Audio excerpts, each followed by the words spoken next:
Friends, നമ്മൾ ഇന്നിവിടെ പാവയ്ക്ക വെച്ചിട്ട് അടിപൊളി ഒരു കറി ഉണ്ടാക്കാൻ പോവുകയാണ്. ഇത് വറുത്തരച്ച് നമുക്ക് വെച്ച് നോക്കാം. പാവയ്ക്ക കൊണ്ട് കറി വെച്ചിട്ടുണ്ടെങ്കിൽ എല്ലാവരും കയ്പ്പാന്ന് പറഞ്ഞ് കൂട്ടാൻ മടിക്കുന്നത്. പക്ഷെ ഇങ്ങനെ ഇതുപോലൊന്ന് വെച്ചിട്ടുണ്ടെങ്കിൽ കയ്പ്പൊന്നും ഉണ്ടാവില്ല. സൂപ്പർ കറിയാണ്. എങ്ങനെ ഉണ്ടാക്കണമെന്ന് നമുക്കൊന്ന് വീഡിയോ കണ്ടു നോക്കിയാലോ.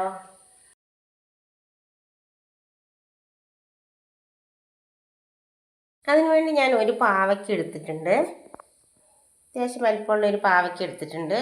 ഒരു സവാള, 2 പച്ചമുളക്, 2 കറിവേപ്പില, 2 തക്കാളി എടുത്തിട്ടുണ്ട്. ഇനി നമുക്കിതെല്ലാം ഒന്ന് വൃത്തിയാക്കി അരിഞ്ഞെടുക്കാം. പാവയ്ക്ക ഞാൻ കഴുകി പൈപ്പ് തുറന്ന് നേരിട്ട് ഈ മുള്ളിലൊക്കെ ഇങ്ങനെയുള്ളതിലൊക്കെ വിഷാംശമൊക്കെ ഉണ്ടെങ്കിൽ പോട്ടേന്ന് ഓർത്ത് നേരിട്ട് തന്നെ പൈപ്പ് തുറന്ന് കഴുകി മഞ്ഞളും ഉപ്പും കൂടി കലക്കി വെള്ളത്തിലിട്ട് വെച്ചിട്ടുണ്ട്. ഇതിവിടെ ഇരിക്കുമ്പോൾ നമുക്ക് തക്കാളിയും ഉള്ളിയും മുളകൊക്കെ റെഡിയാക്കാം. സവാളയും പച്ചമുളകും കറിവേപ്പിലയും തക്കാളിയും എല്ലാം റെഡിയാക്കി വെച്ചു. ഇനി നമുക്ക് ഉപ്പ് വെള്ളത്തിലിട്ട് വെച്ച പാവയ്ക്ക കൂടി അരിഞ്ഞെടുക്കാം. ഉപ്പും മഞ്ഞൾപ്പൊടിയും കലക്കി വെള്ളത്തിലിട്ട് വെച്ചേക്കാണ്. അത് നമുക്ക് അരിഞ്ഞ് എടുത്തിട്ട് വരാം. ഇതുപോലെ നീളത്തിന് ചെറിയ കഷ്ണങ്ങളാക്കി പാവയ്ക്ക അരിഞ്ഞെടുത്തു. ഇനി നമുക്ക് തേങ്ങ വറുക്കാൻ ആവശ്യമായി തേങ്ങ ചിരണ്ടിയെടുക്കാം. തേങ്ങ ചിരണ്ടിയെടുത്തു. ഇനി നമുക്കിതിലേക്ക് 2 ചെറിയുള്ളി അരിഞ്ഞിട്ട് കൊടുക്കാം. ചെറിയുള്ളി അരിഞ്ഞിട്ട് കൊടുത്തു. കറിവേപ്പിലയും ഇട്ട് കൊടുത്തിട്ടുണ്ട്. ഇനി നമുക്ക് ഇതിനകത്തേക്ക് വേണ്ട മെയിനായിട്ടുള്ള സാധനം ഉലുവയാണ്. എല്ലാവരും വിചാരിക്കും പാവയ്ക്കും കയ്പ്പല്ല, ഇനി ഉലുവയും കൂടി ഇട്ട് കയ്പ്പിക്കണമെന്ന്. അങ്ങനെയല്ല, കയ്പ്പൊന്നും ഉണ്ടാവില്ല. അതിനകത്തേക്ക് കുറച്ച് ഉലുവയും കൂടി ഇട്ട് കൊടുക്കാം. കുറച്ചിട്ടാൽ മതി. ഇനി നമുക്കിതെല്ലാം കൂടിയിട്ട് നന്നായി വറുത്തെടുക്കണം. തേങ്ങ വറുക്കാനായിട്ട് ചട്ടി അടുപ്പത്ത് വെച്ചു. ചട്ടി ചൂടാകുമ്പോൾ നമുക്കിതിനകത്തേക്ക് തേങ്ങ ഇട്ട് കൊടുക്കാം.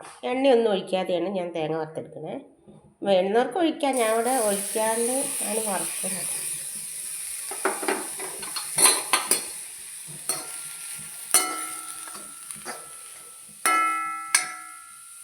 നല്ല ബ്രൗൺ കളറാകുന്നവരെ നമ്മൾ ഇളക്കി വറുത്തെടുക്കാം. തേങ്ങയൊക്കെ ഒരുവിധം മൂത്ത് വന്നിട്ടുണ്ട്. നല്ല ഗോൾഡൻ കളറാകുന്നവരെ നമുക്ക് വറുത്തെടുക്കാം.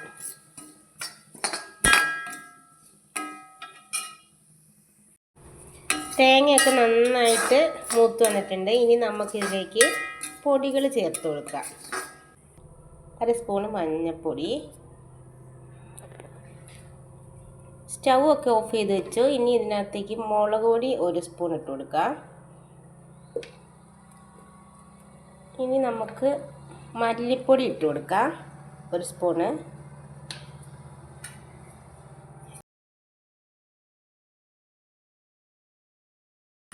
സ്റ്റൗ ഓഫാക്കി വെച്ചതിന് ശേഷം പൊടികളൊക്കെ ഇട്ട് കൊടുത്ത് തേങ്ങ വറുത്ത ചൂടി കിടന്ന് പൊടിയിൻ്റെ പച്ചമണമൊക്കെ മാറുന്നവരെ ഇളക്കി കൊടുക്കുക.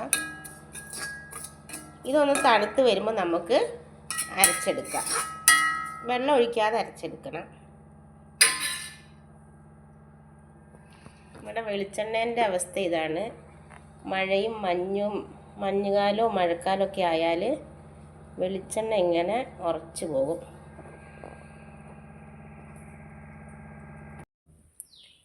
പാവയ്ക്ക വറുത്ത ചട്ടി തന്നെ അടുപ്പത്തേക്ക് വെച്ച് അതിലേക്ക് വെളിച്ചെണ്ണ ഒഴിച്ചു കൊടുക്കാം. വെളിച്ചെണ്ണയൊക്കെ ഉരുകി വന്നിട്ടുണ്ട്.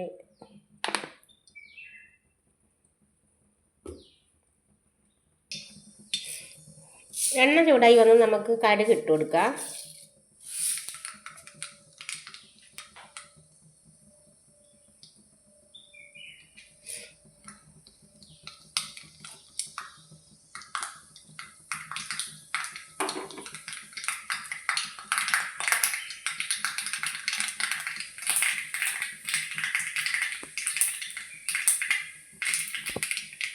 കടുകൊക്കെ പൊട്ടി വന്ന് നമുക്ക് അരിഞ്ഞ് വെച്ച സവാളയും പച്ചമുളകും കറിവേപ്പിലയും കൂടി ഇട്ട് കൊടുക്കാം.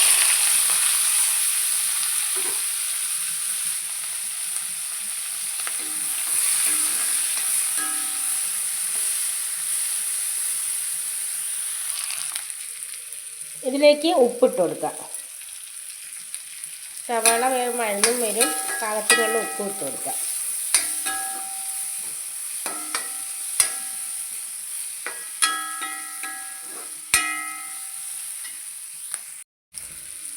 സവാളയും പച്ചമുളകൊക്കെ ഒരുവിധം വാടി വന്നിട്ടുണ്ട്. ഇതിലേക്ക് നമുക്ക് അരിഞ്ഞ് വെച്ചേക്കണം പാവയ്ക്ക ചേർത്ത് കൊടുക്കാം.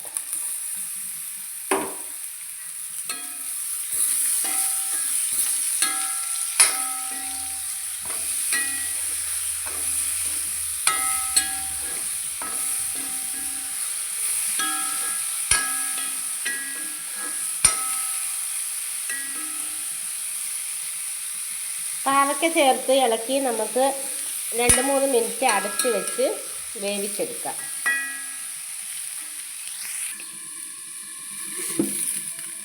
തീ കുറച്ച് വയ്ക്കാം.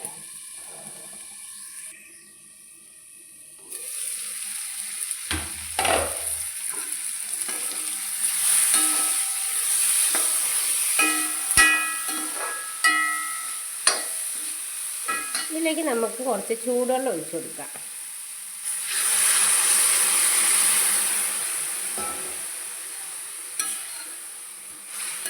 പാവയ്ക്കൊക്കെ എണ്ണയിൽ കിടന്ന് നന്നായി വാടി വന്നു. ഇനി നമുക്ക് ചൂടുവെള്ളം ഒഴിച്ച് വേവിച്ചെടുക്കാം. ഇതിലേക്ക് അരച്ച് വെച്ച ലേശ അരപ്പും കൂടി ചേർത്ത് കൊടുക്കാം.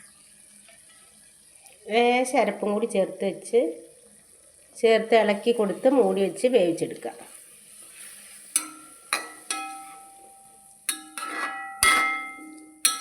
പാവയ്ക്കൊക്കെ ഒരുവിധം വെന്ത് വരുമ്പോൾ നമുക്ക് തക്കാളി ചേർത്ത് കൊടുക്കണം.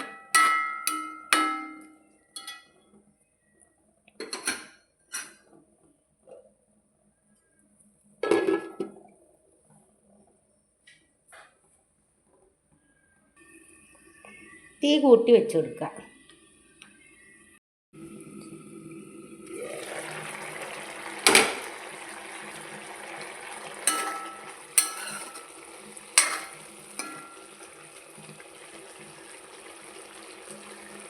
പാവയ്ക്കൊക്കെ വെന്ത് വന്നിട്ടുണ്ട്. നമുക്കിതിലേക്ക് തക്കാളി ചേർത്ത് കൊടുക്കാം.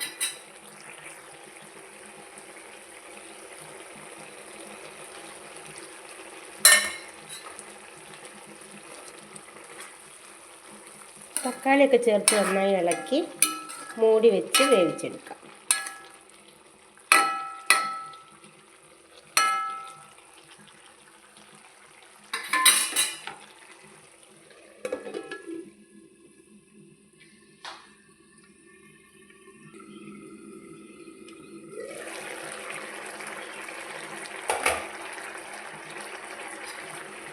പാവയ്ക്കയും തക്കാളിയൊക്കെ അങ്ങനെ നല്ലതിൽ വെന്ത് വന്നിട്ടുണ്ട്. എല്ലാം വെന്ത്. തക്കാളി ചേർക്കുന്ന സമയത്ത് വാളംപുളി പിഴിഞ്ഞ് ചേർക്കാവുന്നതാണ്.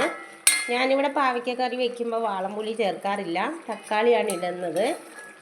അടിപൊളി ടേസ്റ്റാണ് ഇങ്ങനെ വെച്ചിട്ടുണ്ടെങ്കിൽ. എല്ലാവരും ഇതുപോലെ വെച്ച് നോക്കണം. ഇനി നമുക്ക് അരച്ച് വെച്ചേക്കണ വറുത്തരച്ച അരപ്പ് ഇതിലേക്ക് ചേർത്ത് കൊടുക്കാം.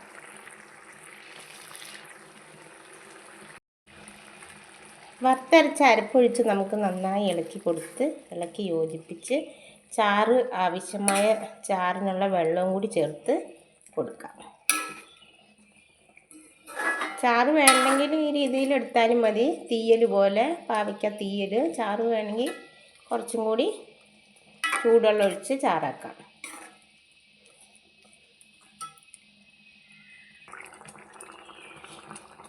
അങ്ങനെ ചാറൊക്കെ ആക്കി ചൂടുവെള്ളമൊക്കെ ചേർത്ത് പാകത്തിന് ചാറൊക്കെ ആക്കി നല്ല കുറുകിയ വരുമ്പോൾ നല്ല സൂപ്പർ ടേസ്റ്റായ പാവയ്ക്കക്കറി ഇവിടെ റെഡി ആയിട്ടുണ്ട്. ഇനി ഇത് ഇരിക്കുമ്പോൾ വറുത്തരച്ചതായതുകൊണ്ട് ഇരിക്കുമ്പോൾ ഒന്നും കൂടി കുറുകും. അപ്പോൾ എല്ലാവരും ഇതുപോലെ ഒന്ന് വെച്ച് നോക്കണം.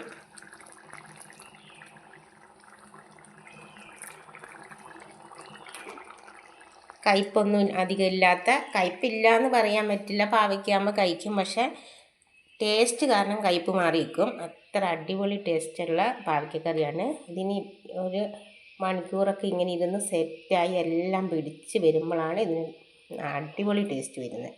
അപ്പോൾ എല്ലാവരും ഇതുപോലെ ഒന്ന് ട്രൈ ചെയ്യുക. ലൈക്ക് ചെയ്യണം, ഷെയർ ചെയ്യണം. ഇതുവരെ ചാനൽ സബ്സ്ക്രൈബ് ചെയ്യാത്തവർ സബ്സ്ക്രൈബ് ചെയ്യണം. പുതിയ വീഡിയോ ആയിട്ട് വീണ്ടും വരുന്നതായിരിക്കും.